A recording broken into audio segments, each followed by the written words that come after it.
Minu isa nimi oli Theodor Pettai. Ta oli Kaitseliidu malevkonna pealik alates 1934. aastast, kaitseliitlane 1919.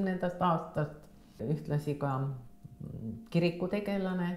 41. aastal, 14. juunil kell 5 hommikul äratati meid, mina olin siis 9-aastaseks saanud, olin juba ka kodutütar, 40. võeti mind vastu ja siis meid laoti selle lahtise auto peale. Isa oli Võrus koolijuhatajate kursustel ja ta pidi laupäeval õhtuks tagasi tulema. Tol ajal oli ju laupäev ka tööpäev.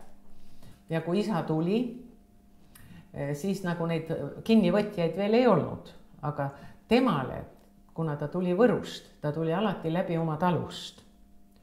Ja talust talle oli öeldud, et ära mine tagasi, et su pere on ära viidud ja jää Eestisse või jää kohale. Aga isa oli siis öelnud nii endele seal, et mina ei ole midagi halba teinud, mina olen seal, kus on mu perekond ja lähen sinna nendega kaasa.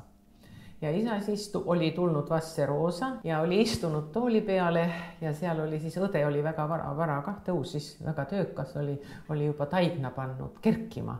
Nii et taigen kerkis siis üle selle kausi ääre põrandale ja isa oli selle kausi ääre kõrval laua juures istunud. Ja proua Šagat, naiskodukaitse esinane tollal, ütles, et ole nüüd hea, et mine võta midagi endale kaasa kodust, no toast, sealt toast ja vaata, mis seal on jäänud. Isa oli öelnud, mul ei ole enam midagi vaja. Siberis ma sain 10-aastaseks, 42. aastal. Ja ema nagu natuke vist midagi pani sinna lauale, ega meil söögipoolis nagu eriti midagi ei olnud. Üks pappkast oli, ma ei tea, mille peal see seisis, pappkasti peal oli midagi tassikene ja midagi süüa, ma ei mäleta, mis seal oli.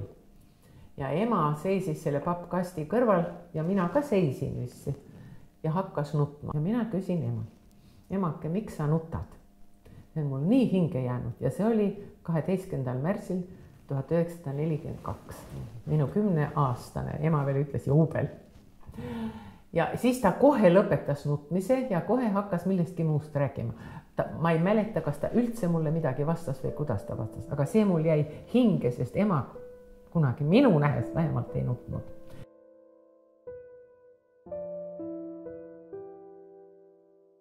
Leidsin oma isa toimiku ja siis lugesin sealt Отказался от сотрудничества. Tähendab keeldus koostööst, no see on KGB-ga. Решение, расстрел, otsus mahalaskmine. Ja oli minu sünnipäeva kuupäev 12. märts 1942.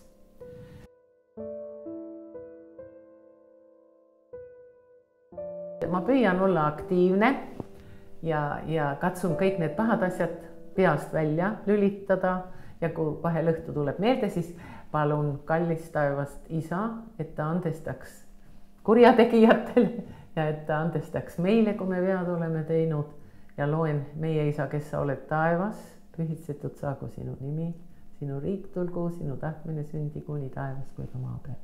Meie igapäevast leiba anna meile tänapäev ja anna andeks meie võlad, kui ka meie andeks anname oma võlglastele.